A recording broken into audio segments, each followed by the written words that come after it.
जम्मू मंदिरों का शहर, जहां पर रणेश्वर महादेव की दिव्यता, बाहु किले की मां काली का आशीर्वाद और मां वैष्णो की दिव्य शक्ति विराजमान है। लेकिन क्या जम्मू सिर्फ मंदिरों के लिए प्रसिद्ध है, या फिर इस शहर में कुछ ऐसा भी छिपा है जो इतिहास की गहराइयों में खो के रह गया?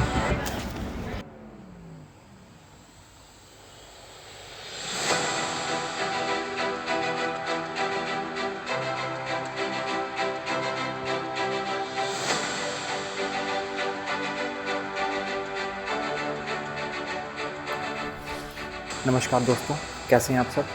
मैं हूं अनुभव दत्ता, आपका दोस्त, आपका होस्ट। इस समय हम जहां पर हैं, ये जगह है मुबारक मंडी।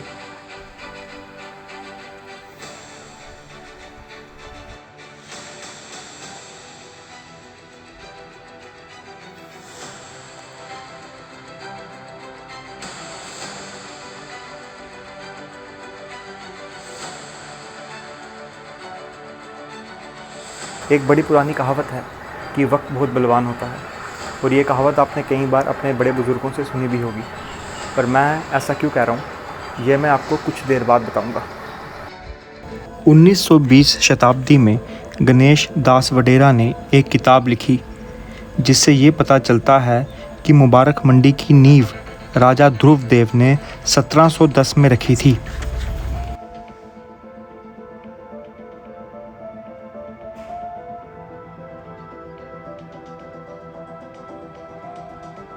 सन 1808 में महाराजा रणजीत सिंह ने जम्मू कश्मीर को अपनी रियासत में जोड़ लिया और कुछ टाइम बाद इसे जागीर के तौर पे अपने एक करीबी रिश्तेदार किशोर सिंह को दे दिया। इन्हीं किशोर सिंह के बेटे हुए गुलाब सिंह।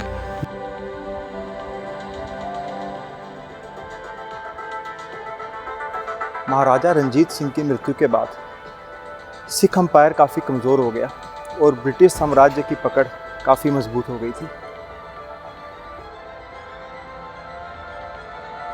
1845 और 1846 के एंग्लो सिख वार के बाद डोगरा सेनापति गुलाब सिंह ने ट्रीटी ऑफ अमृतसर के तहत अंग्रेज़ों को 75 लाख रुपए देकर जम्मू कश्मीर खरीद लिया। हालांकि गुलाब सिंह ने अपना ज़्यादातर समय श्रीनगर में बिताया और शेरगढ़ी पैलेस को अपना निवास स्थान रखा और जम्मू की जिम्मेदारी अपने बेटे रणवीर सिंह को सौंप दी। महाराजा गुलाब सिंह के बाद गद्दी संभाली महाराजा रणवीर सिंह ने, और ऐसा कहा जाता है कि महाराजा रणवीर सिंह की पकड़ पर्शियन, फारसी, उर्दू और संस्कृत में बहुत अच्छी थी। अपने अफ़गानी बॉडीगार्ड यानी कि अंगरक्षक के साथ महाराजा रणवीर सिंह पश्तो में बात किया करते थे। पश्तो जो कि अफ़गान की ऑफिशियल लैंग्वेज है। रणवीर सिंह को पढ़ने लिखने का बहुत शौक था। उन्हें ज्ञान लेना और बांटना दोनों बहुत पसंद थे। इसीलिए उन्होंने कई स्कूल बनवाए, संस्कृत पाठशालाएं बनवाई और 1882 में जब यूनिवर्सिटी ऑफ पंजाब के निर्माण कार्य चल रहे थे, उस समय 5 करोड़ रुपए की धनराशि दी थी। ये है डोगरा राजवंश। आइए मैं आपको ज़रा विस्तार से समझाता हूँ। अंग्रेज़ों से जम्मू कश्मीर खरीदने के बाद जम्मू कश्मीर के सबसे पहले महाराजा हुए महाराजा गुलाब सिंह, जिनके पुत्र थे महाराजा रणबीर सिंह, जो कि जम्मू कश्मीर प्रांत के दूसरे महाराजा बने। महाराजा रणबीर के आगे 3 बेटे थे, प्रताप सिंह, अमर सिंह और राम सिंह। महाराजा रणबीर सिंह के बाद गद्दी संभाली महाराजा प्रताप सिंह ने, जो कि जम्मू कश्मीर के तीसरे महाराजा बने। अब महाराजा प्रताप सिंह के बाद गद्दी संभाली महाराजा हरि सिंह जी ने, जो कि प्रताप सिंह के भाई अमर सिंह के पुत्र थे। आहिस्ता आहिस्ता वक्त के साथ मुबारक मंडी सिर्फ एक शाही निवास नहीं, बल्कि जम्मू का एक प्रमुख प्रशासनिक केंद्र बन गया, जहां से डोगरा राजा अपने पूरे साम्राज्य को चलाया करते थे।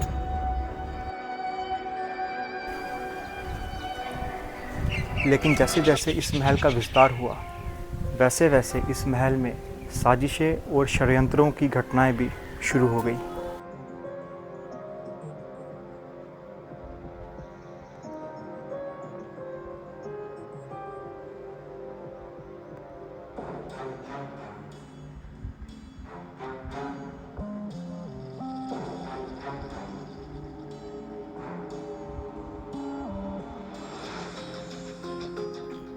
1913 में महाराजा प्रताप सिंह ने अपनी प्रिय रानी, जिनका नाम था रानी चाड़क, उनके लिए एक बहुत ही खूबसूरत तवी नदी के किनारे एक महल बनवाया और उस महल का नाम रखा गया रानी चाड़क महल।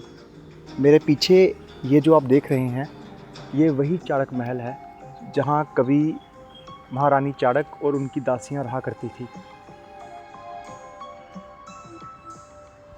लेकिन रानी चाड़क कोई आम महिला नहीं थी।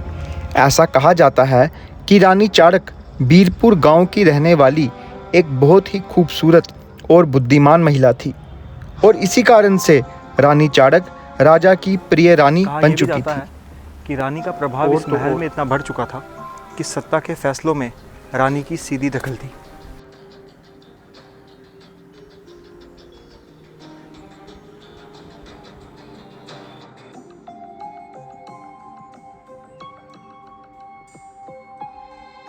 लेकिन शक्ति और प्रेम की इस कहानी के पीछे कई और गहरे राज छुपे थे, जो आने वाले सालों में इस महल की किस्मत बदलने वाले थे।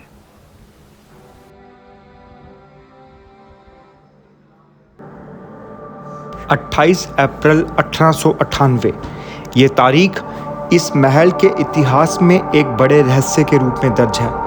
उस दिन महल में एक शानदार आयोजन किया गया, शाही दरबार लगा और आतिशबाजी हुई। लेकिन उसी रात महल के एडमिनिस्ट्रेशन विंग में अचानक भयंकर आग लग गई। इस आग में कई कीमती और ज़रूरी दस्तावेज या तो गायब हो गए या तो जलकर राख हो गए।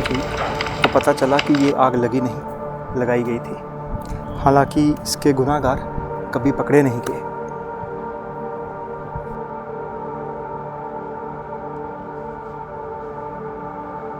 अब सवाल ये उठता था कि ये आग लगाई किसने?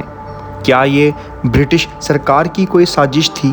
क्योंकि ब्रिटिशर्स को ये शक था कि महाराजा प्रताप सिंह के संबंध रशिया से काफ़ी अच्छे हैं और उस टाइम पर ब्रिटिशर्स और रशिया के बीच में काफ़ी अनबन चल रही थी। वैसे कहा यह भी जाता है कि ये साजिश भी रानी चाड़क के महल में बढ़ते हुए प्रभाव को रोकने की एक साजिश थी।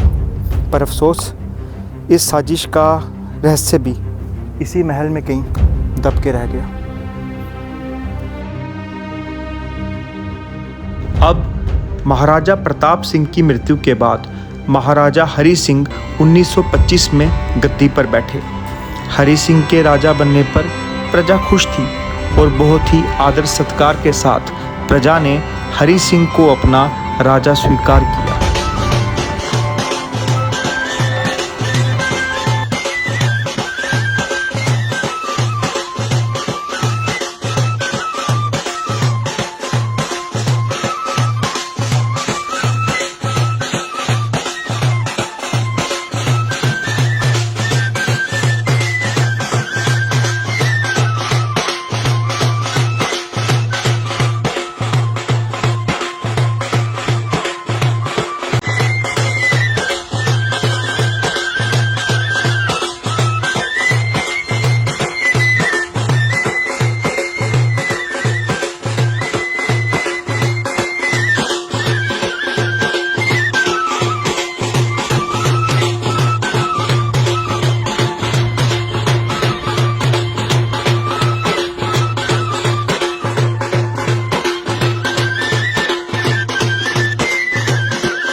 राजगद्दी संभालते ही महाराजा हरि सिंह ने जो पहला फैसला लिया वो ये था कि अब वो इस महल में नहीं रहेंगे और जाके अमर पैलेस के पास हरि निवास में रहेंगे। अब है ना सोचने वाली बात कि आखिरकार जिनका बचपन यहाँ बीता, जिनका जन्म यहाँ हुआ, जिनके पूर्वजों ने यहाँ राज किया, आखिर वो इस जगह को छोड़ना क्यों चाहते थे?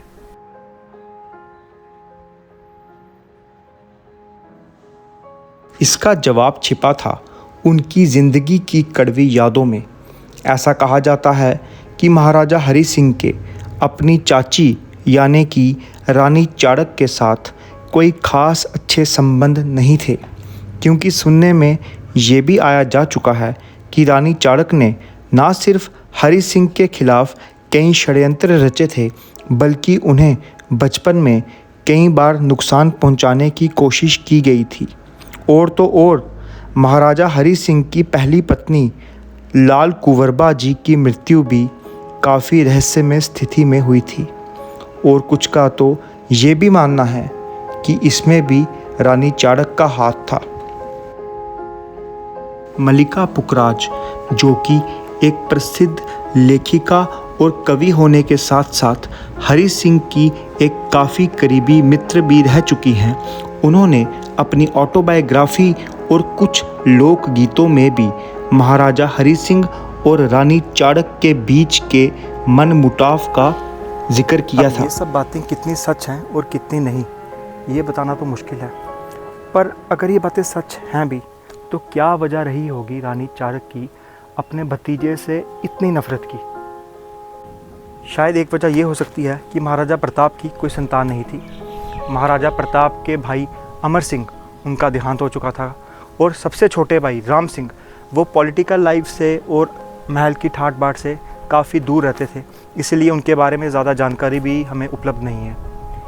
तो क्योंकि प्रताप सिंह के तो कोई पुत्र थे नहीं, इसलिए राजगद्दी तो हरि सिंह को ही मिलनी थी। तो शायद ये वजह हो सकती है कि रानी चाणक्य चाहती थी कि राजगद्दी महाराजा हरि सिंह को ना मिलते हुए उनके किसी करीबी को मिले। शायद इन्हीं वजहों से महाराजा हरि सिंह और रानी चाणक्य के बीच में रिश्ते मधुर नहीं थे और आपस में काफ़ी मनमुटाव था।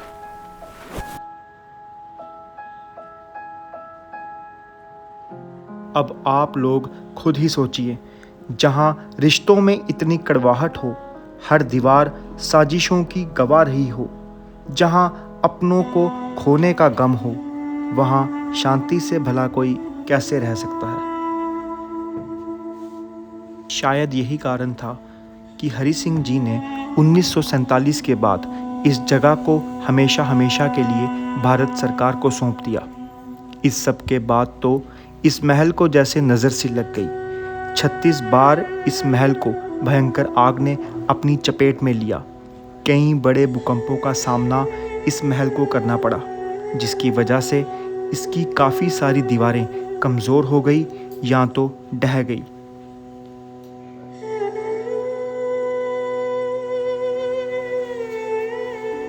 क्योंकि ये सारा महल अब सरकार के पास था, इसीलिए सरकार ने इसे एडमिनिस्ट्रेशन ऑफिस में बदल दिया, पर कोई खास देखभाल नहीं की। हालांकि काफ़ी सारा नुकसान झेलने के बाद यहाँ पर फिर से कुछ हिस्सों में कंस्ट्रक्शन और रिस्टोरेशन का काम शुरू करवा दिया गया है, जो कि आप लोग देख सकते हैं।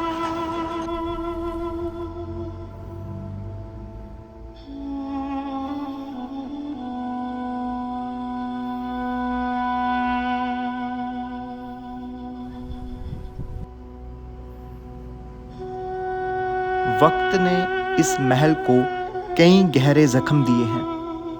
इस महल की कई इमारतें अब बस खंडर बन के रह चुकी हैं, और शायद हम उन्हें दोबारा कभी संवार भी ना पाएं। ये महल क्या अपने पुराने वैभव को, उस इतिहास को फिर से कभी देख पाएगा?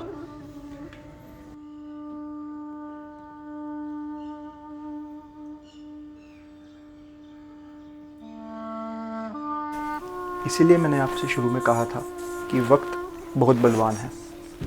ये वही महल है, वही जगह है जहाँ कभी राजसी ठाट बाट राजा महाराजा रहा करते थे, राज दरबार लगते थे। पर आज इस महल में बस एक सन्नाटा है। ये महल वीरान हो चुका है और बस खंडरों में इसकी गिनती है। इसीलिए शायद कहा जाता है, टाइम टाइम की बात है, कभी दिन है तो कभी रात है। लेकिन सवाल फिर भी एक, इस महल की कुछ इमारतें जो अभी तक बची हुई हैं, क्या सरकार इतनी सामर्थ्यवान है कि उन्हें संजो के रख सके, बचा के रख सके, ताकि आने वाली पीढ़ियाँ उनके बारे में जान सके, अपने इतिहास के बारे में जान सकें, अपने पूर्वजों के बारे में जान सकें, या फिर हमारी अगली नस्ल को इस महल की कहानियाँ बस दादी नानी की कहानियों में सुनने को मिलेंगी, या शायद वो भी नहीं।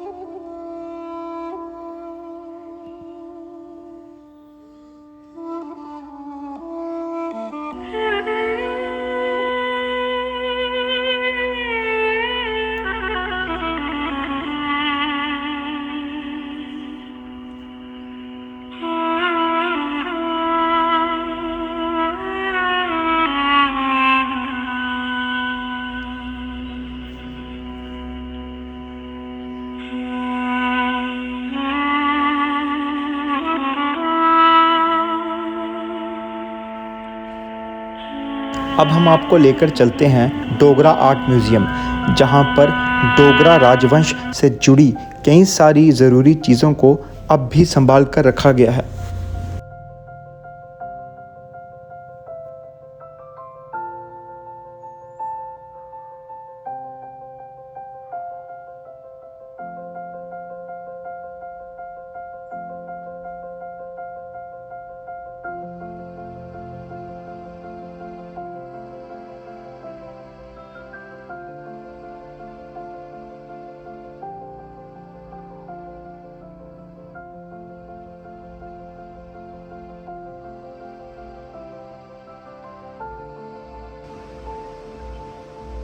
हमारे सामने इस समय पड़ी ये मूर्तियाँ 18 और 19वीं शताब्दी की हैं।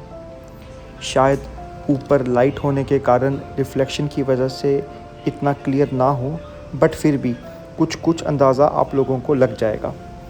ये संदूक, ट्रे, प्लेट्स और ना जाने क्या क्या चीज़ें इस म्यूज़ियम में संजो कर रखी गई हैं।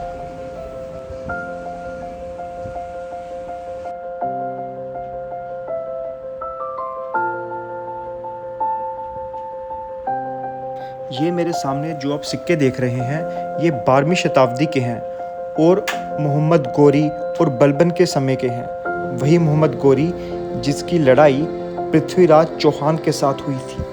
और इसी के साथ साथ मुग़लों के ज़माने के सिक्के भी यहाँ देखने को मिल जाएंगे। ये कुछ पोस्ट इंडिपेंडेंस यानी कि 1947 आज़ादी के बाद के सिक्के और स्टैम्प्स हैं। 1 पैसा, 2 पैसा, ये सब।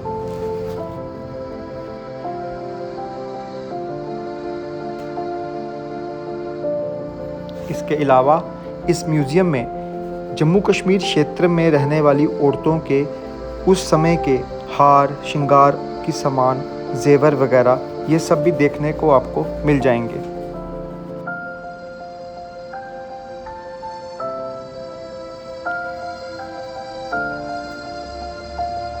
ये कुछ स्टोन कार्विंग्स हैं, यानी कि पत्थरों को काट काट कर बनाई गई मूर्तियाँ।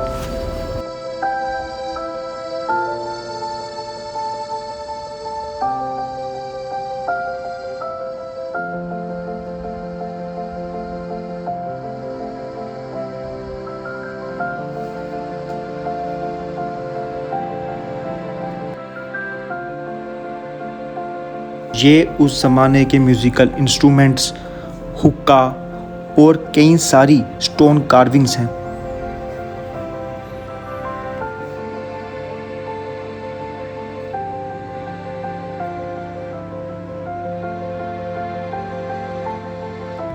अभी मेरे सामने जो आप देख रहे हैं, ये एलिफेंट फॉसिल्स हैं, यानी कि हाथी के अवशेष। आज का हाथी नहीं, आज से कम 100, 200, 300, 400 साल पुराने हाथी के अवशेष। अभी मेरे सामने ये जो आप मूर्ति देख रहे हैं, ये हैं जनरल जोरावर सिंह, जो कि महाराजा गुलाब सिंह के सेनापति थे। कहा जाता है कि इनका युद्ध कौशल और पराक्रम इतना भयंकर था कि दुश्मन का इनके सामने टिक पाना लगभग असंभव था। इन्हीं की वजह से आज लेह लद्दाख जम्मू कश्मीर का हिस्सा है।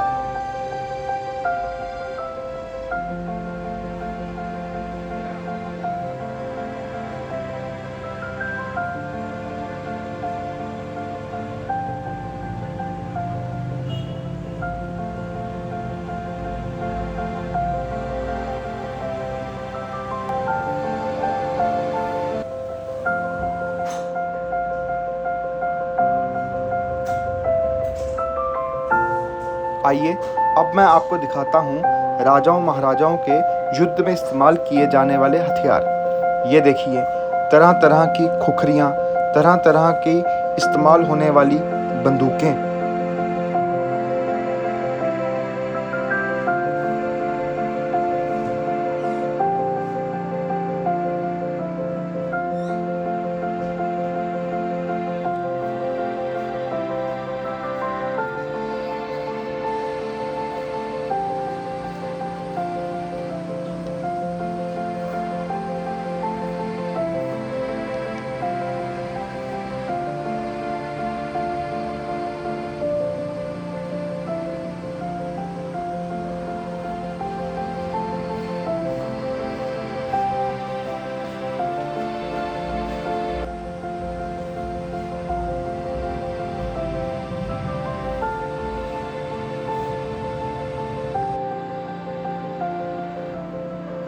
अब ये देखिए, ये हैं डोगरा सैनिकों के अंग कवच यानी कि बॉडी शील्ड्स, जो कि वह युद्ध में जाते समय पहना करते थे।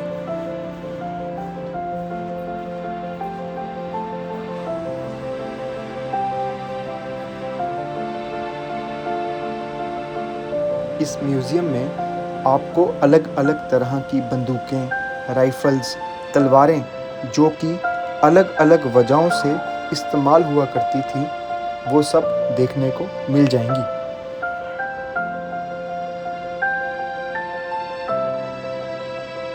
ये देखिए, अलग अलग तरह की कुल्हाड़ियाँ, तलवारें, शमशीरें।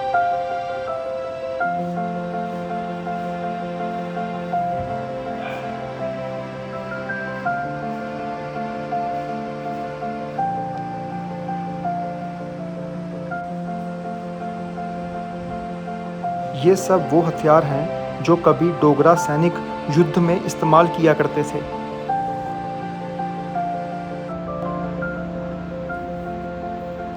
अभी मेरे सामने ये जो आप देख रहे हैं, ये अलग अलग तरह की मैन्यूस्क्रिप्ट्स हैं, जो कि अलग अलग भाषाओं में लिखी गई हैं। तरह तरह के ग्रंथ जैसे कि रामायण, महाभारत, भागवत गीता अलग अलग भाषाओं में, जैसे कि उर्दू, संस्कृत, पर्शियन, इसमें भी उपलब्ध हैं।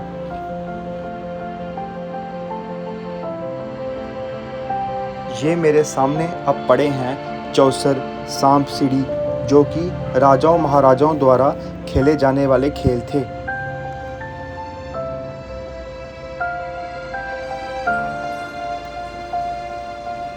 इस म्यूज़ियम में आपको सुप्रसिद्ध बसोली आर्ट वर्क की कई सारी चित्रकारी देखने को मिलेगी और साथ ही साथ महाभारत और रामायण काल के कई गाथाएं और कहानियां चित्रों में वर्णन की हुई देखी जा सकती हैं।